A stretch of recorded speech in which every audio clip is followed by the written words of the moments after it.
মাননীয় প্রধান উপদেষ্টা যেমন লঞ্চিংয়ের সময় ওনার বক্তৃতায় বলেছেন জুলাই পুনরুত্থানের কথা, এবং পুনরুত্থান বলতে আসলে উনি কি বুঝিয়েছেন? উনি বুঝিয়েছেন যে জুলাই আমাদের সবার মধ্যেই ছিল।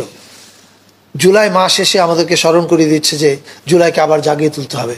জাগিয়ে তোলার অর্থ হচ্ছে জুলাই ঐক্য। আমরা যেরকম 2024-এ এক হয়েছিলাম, আবার এক হওয়া, এবং সেই ঐক্যের জন্য একটা দিন ঘোষণা করেছে। আপনারা জানেন যে অগাস্টের 5 তারিখ মানে জুলাই 36, সেটা হচ্ছে আমাদের জুলাই গণ অভ্যুত্থান দিবস, এবং ওই দিবসে সবচেয়ে বড় অনুষ্ঠানটা হবে।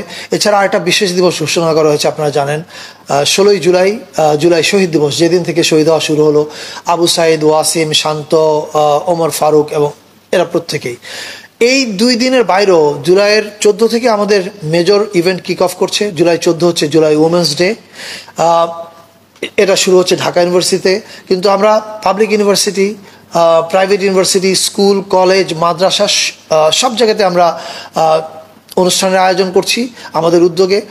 18 তারিখ হচ্ছে প্রাইভেট ইউনিভার্সিটি রেজিস্ট্যান্স ডে, 21 তারিখ মাদ্রাসা রেজিস্ট্যান্স ডে। এছাড়া আমাদের যে রেমিটেন্স যোদ্ধা আছেন যারা প্রবাসী, তারা, দিনমজুর, রিক্সাওয়ালা, ডাক্তার, নার্স, শিক্ষক প্রত্যেকেই আমাদের এই পুরো কর্মসূচির মধ্যে অন্তর্ভুক্ত। আপনারা ক্যালেন্ডারটা হয়তো আজকে বিকালের মধ্যেই মাননীয় প্রধান উপদেষ্টার প্রেস উইং থেকে লঞ্চ করা হবে, তখন আপনারা পেয়ে যাবেন।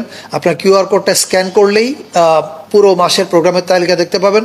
আমরা সবাইকে আহ্বান জানাই, আপনারা যেমন প্রধান উপদেষ্টা মহোদয় আহ্বান জানিয়েছেন এই অনুষ্ঠানগুলোতে যোগ দেওয়ার জন্য। কিন্তু পাশাপাশি আর যত অনুষ্ঠান হচ্ছে সরকারের উদ্যোগের বাইরেও, সকল রাজনৈতিক দল, স্টেক হোল্ডার্স, স্কুল, কলেজ, সবার আয়োজনে সবাই সকলে